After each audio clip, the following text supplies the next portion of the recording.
get his ass out of here tomorrow. You already found out. I knew him when I worked in Aaron Space. I took care of him.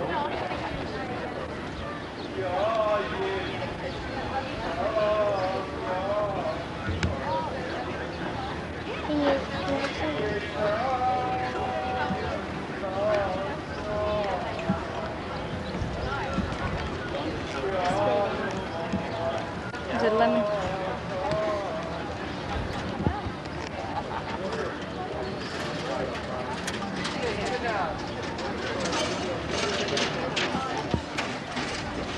Adobe Church.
White House.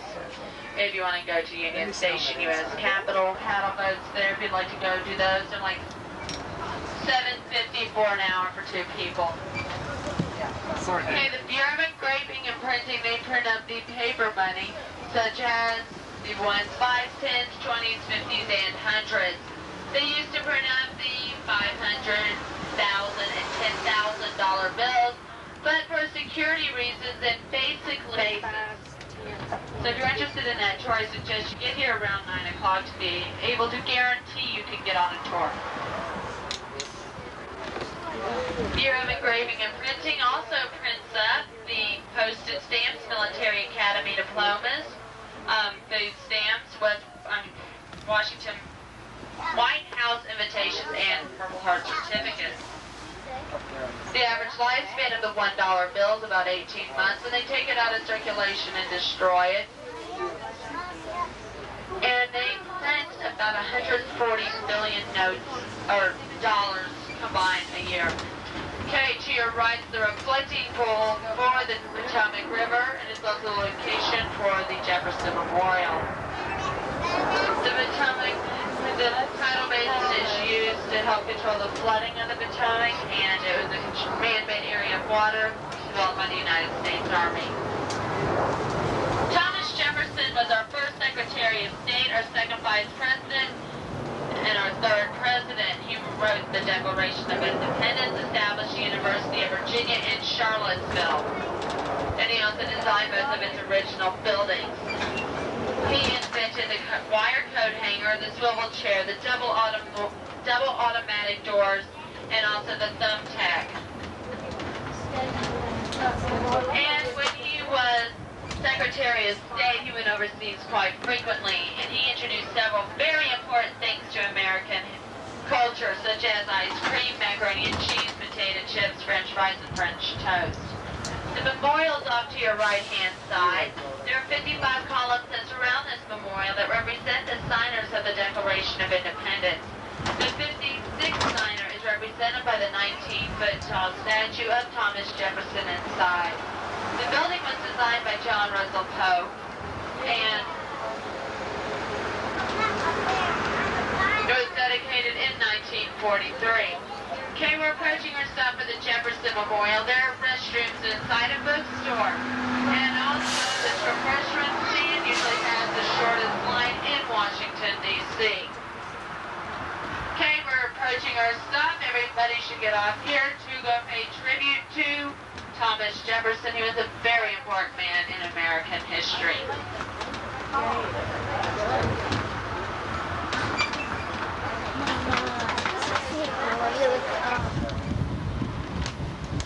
Let me tell you about the skyline. What the skyline is.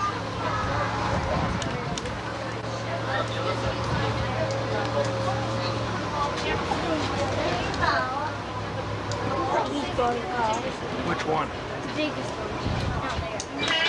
The tall If you one? look around this tidal basin, you're going to see a bunch of small knobby trees. These are the cherry blossom trees, and they were a gift from Japan. First one was planted by Helen Taft, wife of our 27th president, William Howard Taft, in 1912. These trees do not produce the fruit, they only produce a small flower. These itty bitty white flowers are covered all over these trees from the last week of March to the first week of April. Okay, in the area of land to your left is the location of the first airmail flight attempt, and I do stress the word attempt. George Boyle would supply the mail up to Philadelphia, Pennsylvania. He was instructed to go south to the Anacostia River and follow that all the way up. Well, he flew south and kept going south, and by the time he realized he was thoroughly lost and was able to turn around, he ran out of gas and made an emergency landing in Maryland.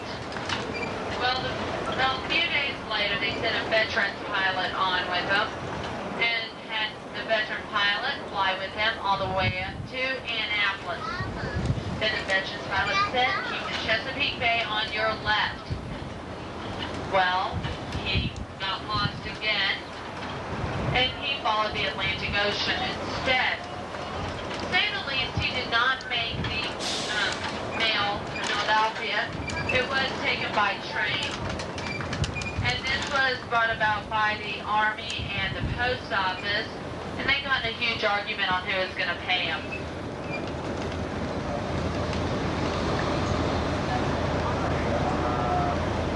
Okay, now as we get going, if you start looking to your left-hand side, you'll be able to see the Potomac River. It runs from West Virginia to down to the Chesapeake Bay. It runs about 297 miles. You'll notice around this river there's a bunch of weeping willow trees, and these are a gift from France. If you look across the river and up a hill, you'll be able to see a small white house. This is the Arlington House where Robert E. Lee had lived 30 years before the outbreak of the Civil War. See the horses? Okay, up ahead you can see the top of the Lincoln Memorial. This will be our next stop. If you look to the left, you'll be able to see the John Erickson Memorial.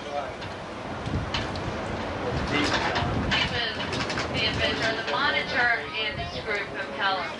The Monitor was the ironclad ship for the Union that fought the Merrimack. That was for the Confederates at the Battle of Hampton Roads. Well, maybe, yeah, you can pull that. Is he a surfer? And on the upper attic frieze are the names of the 48 states that were in the Union when the memorial was dedicated in 1922. Now to your right, you'll see the reflecting pool, and that is 2,000 feet long, and it was designed just to reflect the Washington Monument. There is a black dye that's added regularly to the pool to increase its reflectability and also to kill any algae that might be growing in the pool. Okay, now looking up to the right through the trees You'll catch a glimpse of the Vietnam Veterans Memorial, otherwise known as the Wall. Now it contains the names of 58,183 men and women who died or are missing in action as a result of the Vietnam conflict. It was designed by a 21-year-old Yale University student by the name of Maya Ying Lin, and it contains 140 panels of black granite. Now Lin had 4 primary criteria when she was designing the wall. The first criteria was that it needed to be contemplative and reflective in character. It needed to blend in well with the surrounding monuments. It also needed to make no political statement about the war, and it needed to contain all 58,183 names.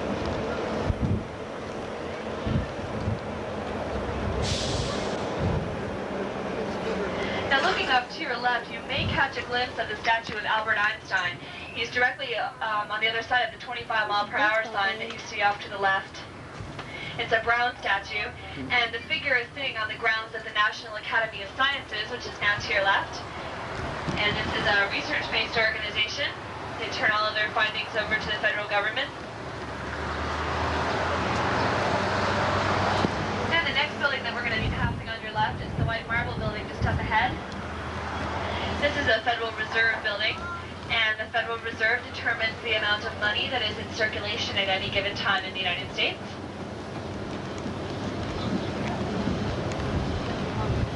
Okay, now we're traveling down Constitution Avenue, which was originally a body of water known as Tiber Creek, and it stretched from the Capitol building to the White House, and it was going to be a major form of transportation between the two buildings.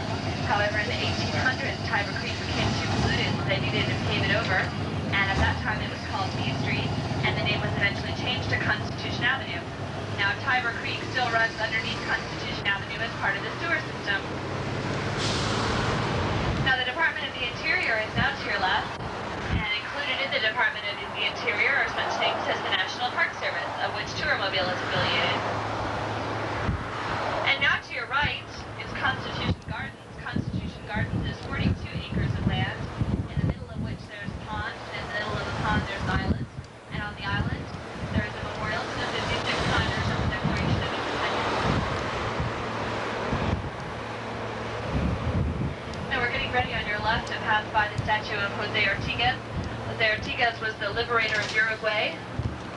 He's said to have admired the U.S. Constitution so much that he carried a copy of it with him at all times in his pocket. Now the Organization of American States is now to your left. OAS has 32 member nations from North, Central, and South America, and it basically is designed to maintain peace in the Western Hemisphere.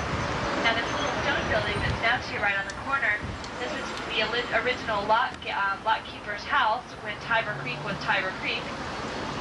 And it is rumored that the lockkeeper and his wife lived in that little stone house with between 12 and 17 children.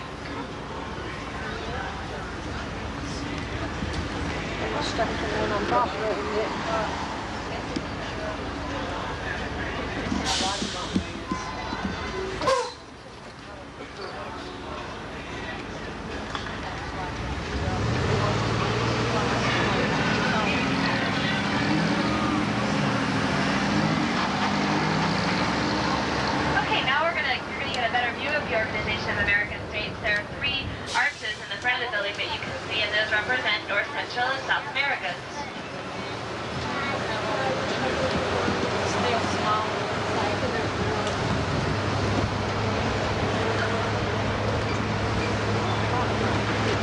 Okay, and now Constitution Hall is coming up on your left. Inside this building, you'll find the DAR, or the Daughters of the American Revolution, and the DAR has one of the largest genealogical libraries in the country where you can go and trace your family's history, and it's open to the public. Now, the American Red Cross building, there's the next one on your left. The American Red Cross was founded by Clara Barton in 1888, and she was known as the Angel of the Battlefield. She was a nurse who served during the Civil War. Look at the cancer. Now the Corcoran Gallery of Art is on the corner now to your left.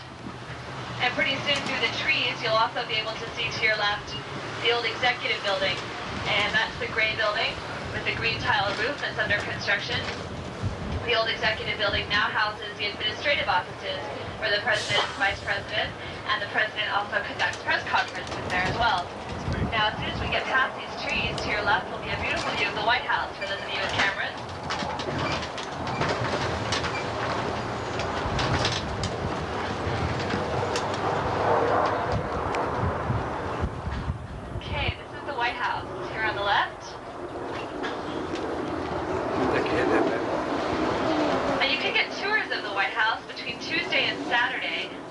to noon, so you're unable to get a tour today, but you're certainly welcome to walk around the grounds.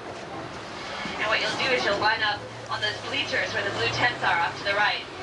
Now, directly to your right is the National Christmas Tree, the blue evergreen spruce tree. It's lit every year during the Pageant of Peace. The only exception to that was in 1980 when President Carter refused to light the Christmas tree as an act of respect for the hostages in Iran. Okay, now this is our stop. Our next stop will be the Washington Monument.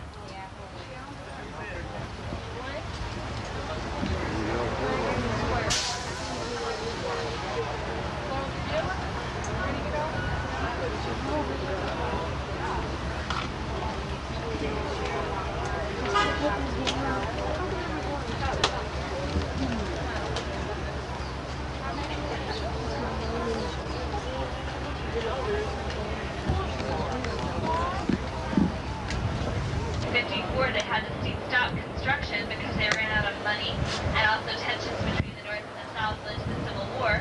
And so for about 25 years, all that was there of the Washington Monument was about a third of the building. And then in the 1880s, they resumed construction, and they took marble from the same quarry, but it was of a different strata, and therefore it was farther in the ground, and so it was a different shade. It was the same kind of marble, however. Now, they completed the monument in 1885, and it was then opened to the public in 1888. And when it opened, there were two ways that you could get to the top. And the first way was to climb the 897 steps, and the second way was to ride the steam-operated elevator. However, the steam-operated elevator was considered too unsafe for women 70 seconds. And for those of you who are kind of hoping that maybe you could brave the 897 steps, you no longer can do that. The stairs have been closed to the public since the 1970s. Have to wait in line anywhere from half an hour to an hour and a half, but it is definitely worth the wait. It's definitely the most beautiful view of Washington, because as you can see, it's definitely one of the tallest buildings in Washington, and it's open to the public from 8 a.m. until midnight.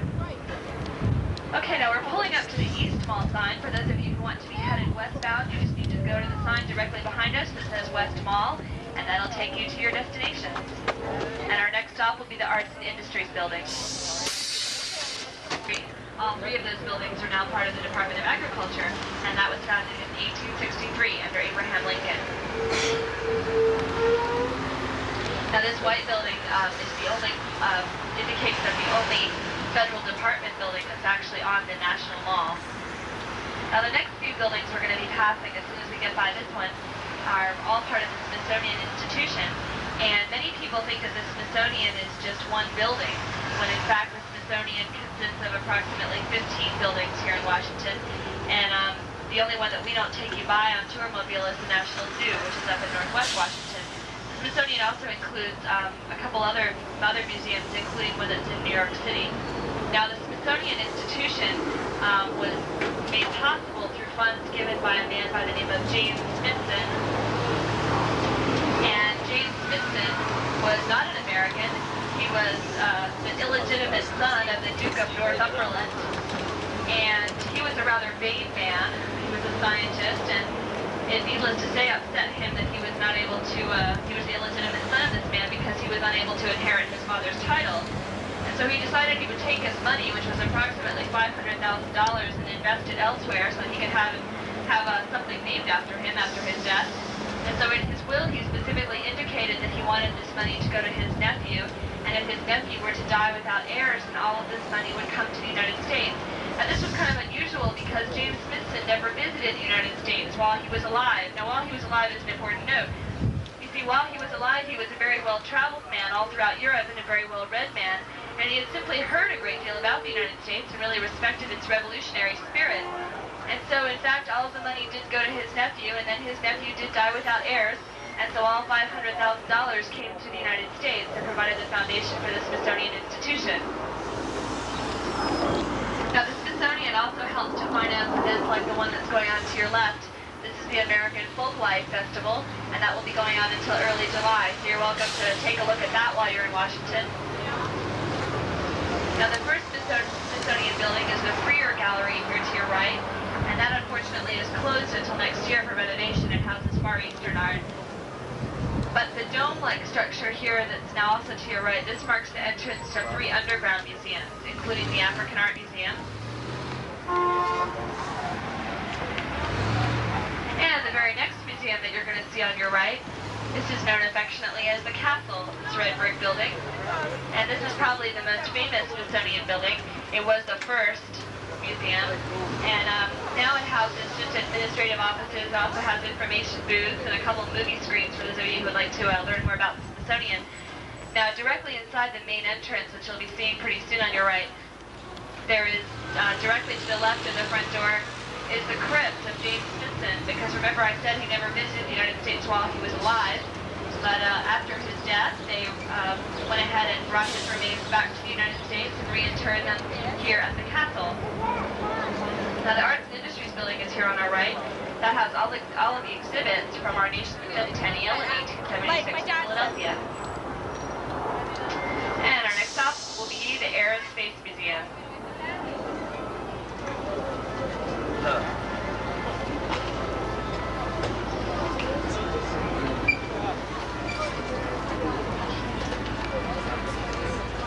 Air and space travel.